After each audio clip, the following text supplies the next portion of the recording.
Suatu malam di kota Miami, Amerika Serikat, terlihat ada polisi wanita bernama Jackie sedang menyetir mobil sambil menelpon seseorang. Jackie adalah kapten tim pemberantas narkoba. Di telepon terdengar suara wanita yang sangat ketakutan. Tadi ada kartel narkoba masuk ke rumah si wanita lalu menyembunyikan banyak sekali uang. Jackie coba menenangkan, besok dia dan pasukannya akan segera pergi ke rumah si wanita. Jackie berpesan agar jangan percaya siapapun, termasuk polisi. Hati-hati, di negara ini banyak polisi korup dan pengkhianat ingin mengincar uang itu. Jangan sampai ada yang tahu. Ketika keluar mobil, tiba-tiba Jackie diserang dua pria misterius.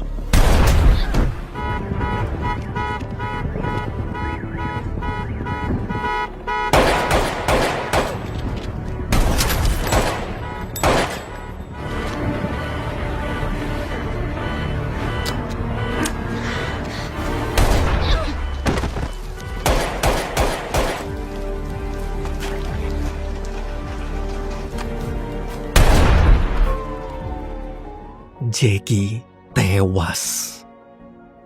Beberapa hari kemudian di kantor polisi, terlihat wakil Jackie yang bernama Dan sedang diinterogasi atasan soal kematian Jackie. Atasan memberitahu FBI akan turun tangan langsung mengusut kasus ini karena ada keanehan. Kenapa setiap tim Jackie menggerebek kartel narkoba tak pernah ditemukan uang sepeser pun?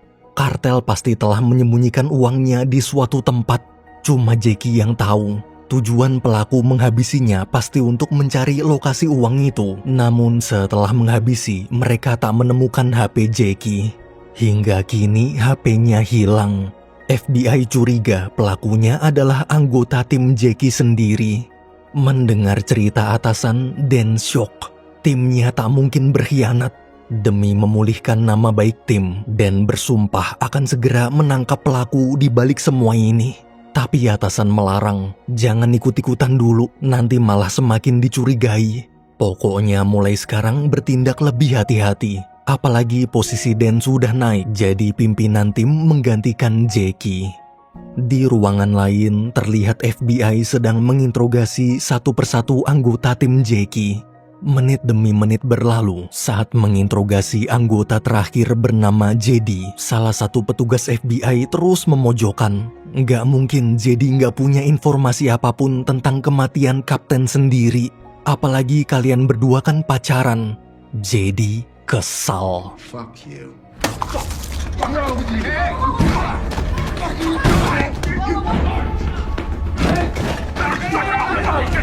Di kantor, atasan bingung kenapa ruang interogasi berisik banget.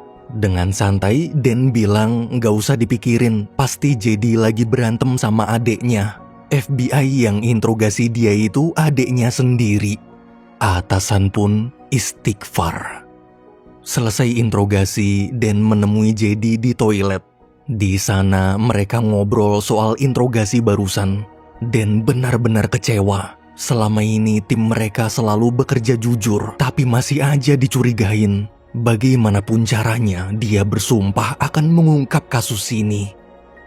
Sore hari ketika JD bersama rekan-rekannya yang bernama Lolo, Numa, dan Ro sedang bersantai, tim pemberantas narkoba lain datang. Kapten tim itu bernama Matty. Waktu sedang asik ngobrol, tiba-tiba Dan nyuruh anggota timnya siap-siap. Dia punya informasi alamat rumah tempat kartel narkoba menyembunyikan uang yang selama ini mereka cari. Di jalan, Numa nanya ke Dan, kira-kira di misi kali ini kalau kita berhasil menggerebek si kartel, berapa jumlah uang narkobanya? Dan jawab $250.000. Setelah Numa pergi, giliran Ro datang nanya hal yang sama. Tapi jawaban Dan beda. Cuma $150.000. Beberapa menit kemudian mereka sampai lokasi. Di depan rumah, Lolo bingung kenapa anjing pelacak mereka gelisah banget. Lolo nanya sebenarnya berapa jumlah uang narkoba kali ini. Lagi-lagi Dan jawab beda, $75.000. Saat bertemu pemilik rumah yang bernama Desi, Dan menjelaskan alasan kedatangannya. Tanpa basa-basi, semua anggota tim langsung masuk. Mereka mengikuti anjing pelacak hingga ke loteng. Dari belakang, Desi bilang nggak ada narkoba di loteng. Dan memberitahu anjingnya nggak melacak narkoba, tapi uang. Desi panik. Waktu Den dan Jedi memeriksa, ternyata loteng kosong bersih tanpa debu. Jedi bertanya berapa jumlah uang narkoba di misi kali ini. Jawaban Den beda lagi, $300.000. Kini semua anggota tim punya informasi berbeda. Angka yang Jedi tahu $300.000, Numa $250.000, Ro $150.000, Lolo $75.000. Setelah mengamati loteng, Jedi melihat ada kabel colokan mencurigakan. Pas ditarik ada celah tembok terbuka. Numa dan Ro pun disuruh membongkar tembok itu. Saat tembok sedang dibongkar, Den dan Jedi menginterogasi Desi. Desi ketakutan sambil berkata dia nggak tahu apa-apa. Dia baru pindah ke rumah ini 2 bulan kemarin. Selesai membongkar tembok, ternyata ada puluhan ember berisi uang sangat banyak. Dengan panik, Den menyuruh Ro dan Numa turun lalu mengambil HP semua orang kecuali Jedi. Pokoknya nggak ada yang boleh pakai HP atau menyalakan radio polisi. Meski kebingungan, para anggota menurut. Waktu bicara berdua dengan Jedi, Den bilang uang sebanyak ini pasti bukan milik satu kartel aja. Ini uang transaksi narkoba dari beberapa kartel yang pernah mereka gerebek saat Jackie masih hidup. Bila lapor ke kantor, maka FBI pasti akan menuduh kita yang menyembunyikan uang, padahal selama ini kita nggak tahu apa-apa. Tugas tim kita hanya menggerebek. Tapi kalau nggak lapor, masalah bisa semakin besar. Mungkin total uang di ember-ember ini sekitar $20 juta atau 300 miliar rupiah. Mendengar itu, Jedi ikut pusing. Den lalu memerintahkan Lolo, Numa, dan Ro memindahkan uangnya ke garasi. Sebelum melapor ke kantor, mereka harus menghitung jumlah uang ini dulu. Hitung sedetail mungkin, jangan sampai meleset sepeser pun. Melihat rekan-rekan panik, Jedi menyarankan lebih baik langsung dihitung di kantor aja.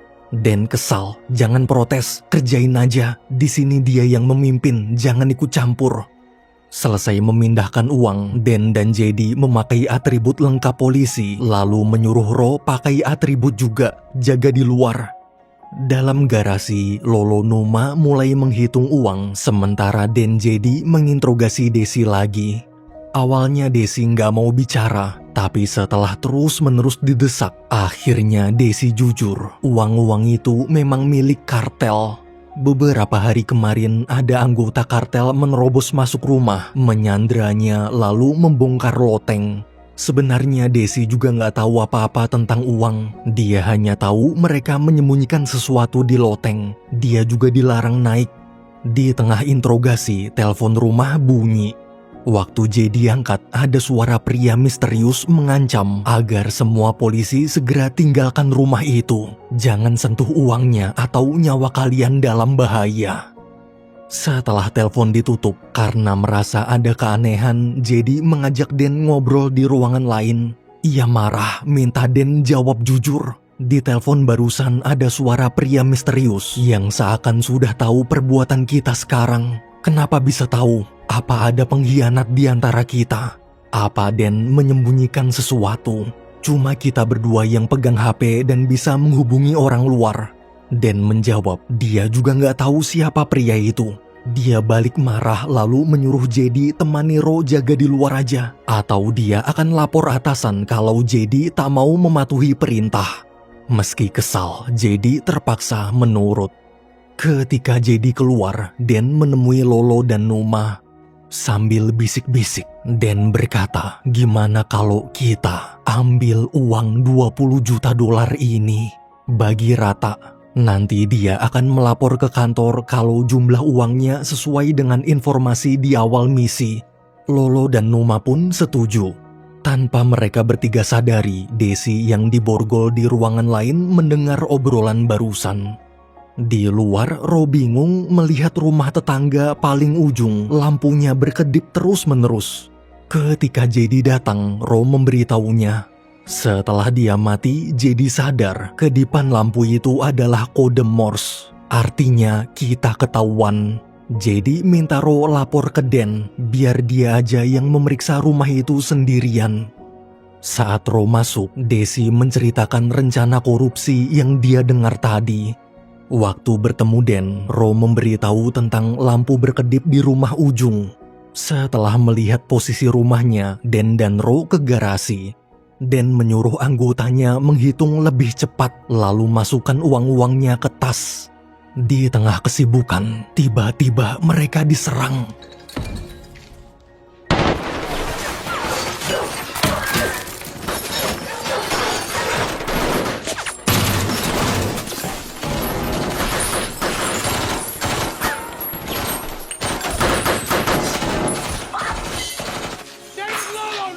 Kaki Lolo tertembak. Ro dan Den bergegas keluar mengejar pelaku. On me! On me! Fuck cars. Switch! I'm breaking left! Cut that!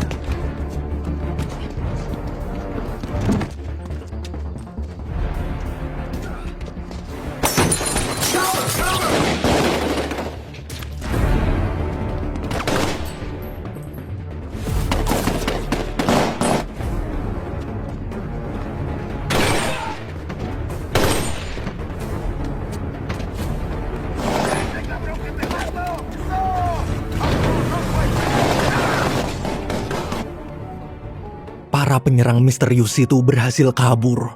Dari belakang ada anggota kartel minta mereka berdua tenang. JD muncul dan bilang kalau orang-orang misterius yang menyerang tadi bukan dari kartel.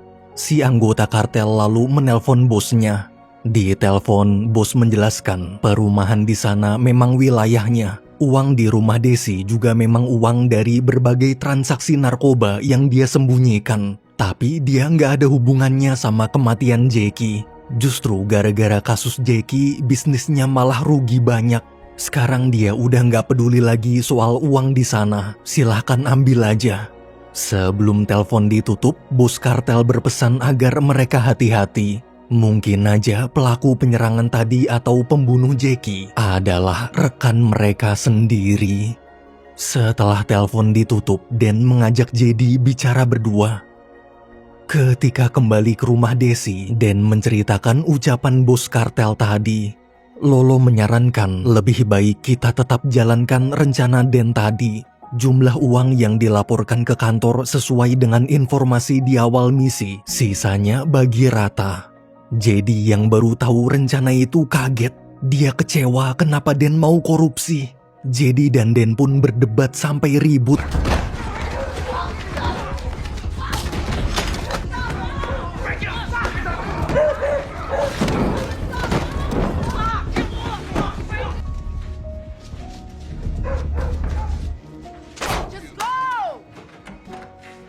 Numa dan Ro berhasil memisahkan mereka berdua. Saat Ro ke kamar mandi, dia terlihat panik, seperti kehilangan sesuatu. Di luar, JD yang kesal menelpon Matty. Dia menceritakan kejadian di sini, lalu minta Matty datang bawa mobil lapis baja. JD tak menyebutkan jumlah uangnya. Dia hanya cerita tentang rencana korupsi Den. Matty berusaha menenangkan dan bilang akan segera ke sana. Tak lama kemudian, dalam garasi, selesai menghitung uang, mendadak ada kebakaran. Mereka buru-buru membawa Desi dan tas berisi uang keluar rumah. Setelah semua keluar, Matty bersama timnya akhirnya sampai. Den bingung kenapa ada Matty. JD cuek lalu menyuruh Ro memasukkan tas uang ke dalam mobil Matty. Waktu Den mau protes, JD memaksa masuk. JD, Den, dan Ro ikut bersama Matty, sementara Numa dan Lolo tetap di sini, tunggu pemadam kebakaran sekalian jaga Desi. Di perjalanan, keempat polisi itu terlihat tegang, saling waspada, saling curiga, saling memegang senjata. Dengan uang puluhan juta dolar di hadapan mereka, tak ada orang yang bisa dipercaya. Di tengah keheningan, Matty minta ikut gabung rencana korupsi Den. 150.000 dolar kita setor ke kantor, sisa uangnya bagi rata. Mendengar kalimat itu, Den dan JD tersenyum. Dari mana Matty tahu jumlah uang di misi kali ini $150.000? Dan akhirnya menjelaskan semuanya.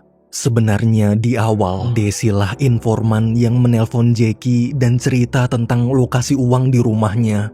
Waktu diserang karena sadar tak akan selamat, Jackie menyuruh Desi memberitahu Dan lalu membuang HP-nya ke laut. Saat membaca pesan dari Desi, Dan curiga ada pengkhianat dalam timnya. Jadi dia sengaja membuat umpan untuk memancing ikan keluar. Setiap anggota tim dia beritahu jumlah uang berbeda. Dan yang tahu $150.000 hanya Ro. Sebagai pimpinan, Dan juga tahu setiap detail anggota timnya. Ro selalu membawa 2 HP. Satu telah diserahkan, satu lagi di kantong. Ia yakin ketika berjaga di luar, Ro membocorkan apa yang terjadi di dalam pada rekan misterius. Ro pasti senang akhirnya berhasil menemukan lokasi uangnya. Nggak sia-sia telah menghabisi Jackie. Rekan misterius itu lalu menghubungi telepon rumah Desi, memberi ancaman dan menyerang garasi. Waktu Dan mengajak Jedi bicara berdua, dia menceritakan semua rencananya. Mereka pun pura-pura berkelahi. Saat Ro melerai, diam-diam Jedi mengambil HP kedua dari kantong Ro. Dan tahu di kamar mandi Ro panik takut HP-nya jatuh di garasi. Agar HP tak ditemukan anggota lain, Ro membakar rumah Desi. Oh ya, alasan Jedi minta Matty datang menjemput adalah karena suara pria misterius di telepon mirip dengan suara Matty. Meski sudah disamarkan, tetap ketahuan. Dengan tatapan curiga, Jedi bertanya kenapa Matty menjemputnya hanya dengan pasukan biasa. Dari tadi dalam mobil ini juga tak terdengar suara radio polisi sama sekali. Kenapa kita membawa uang sebesar $20 juta tanpa pengawalan pasukan khusus? Namun Matty masih terus mencari alasan. Jedi lalu menunjukkan HP Ro dan menyuruh mengakulah siapa pria misterius yang Ro hubungi. Karena sudah tak bisa mengelak lagi, Ro cuma terdiam pasrah. Dia meminta HP-nya, kemudian menghubungi si rekan misterius. Dan yang berbunyi adalah HP Matty.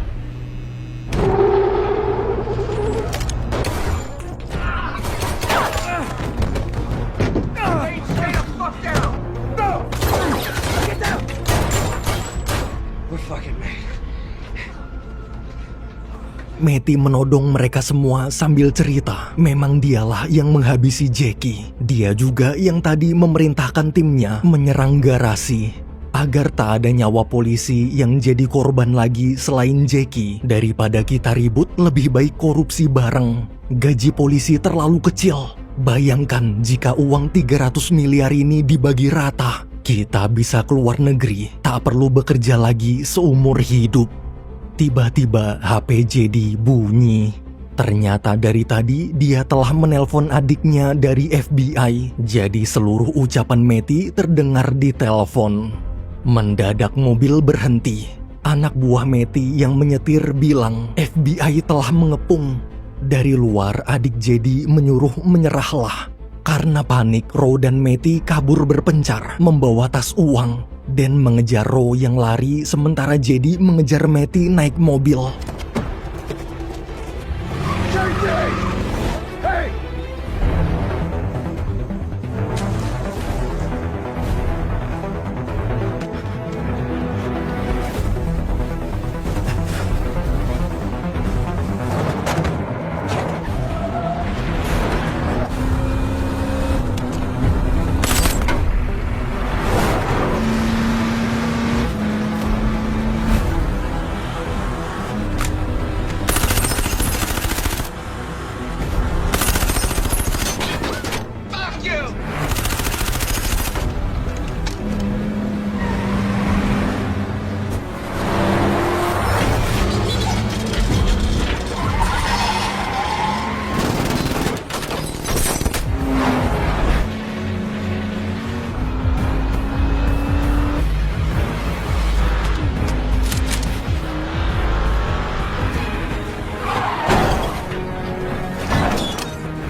Dan berhasil menangkap Ro. Di sisi lain, JD juga berhasil memojokkan Matty. Lagi-lagi Matty masih mencoba mengajak kerjasama. JD menahan amarah sambil berkata, tak semua polisi korup sepertimu. Ketika tas yang Matty bawa dibuka, ternyata isinya bukan uang, cuma buku. You get it now? How are you gonna execute me?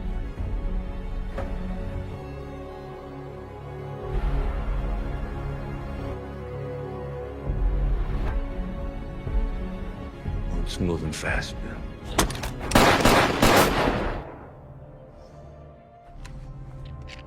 Matty tewas. Setelah semua berakhir, Dan bersama timnya menyerahkan seluruh uang ke kantor. Saat dihitung menggunakan mesin, jumlahnya pas, tak kurang 1 sen pun. Misi sukses. Di luar, sebelum berpisah, Desi pamit ke Dan. Desi cerita sebagai informan yang telah membantu polisi menemukan uang narkoba, dia akan dapat bonus sebesar 20%, sekitar 4 juta dolar atau 60 miliar rupiah. Dan ikut senang. Di sisi lain, terlihat JD lagi ngobrol sama adeknya. Dia berterima kasih sudah membantu. Dia juga ngajak baikan. Udah, saudara nggak usah berantem terus. Waktu JD meluk, adeknya jijik, tapi sang kakak maksa. Sebelum pulang, Dan dan JD mampir ke pantai. Mereka tak banyak bicara, hanya duduk menikmati suasana pagi. Di momen itu, Dan berkata, mungkin jika kita korup, hati kita tak akan bisa setenang ini menyaksikan indahnya matahari terbit.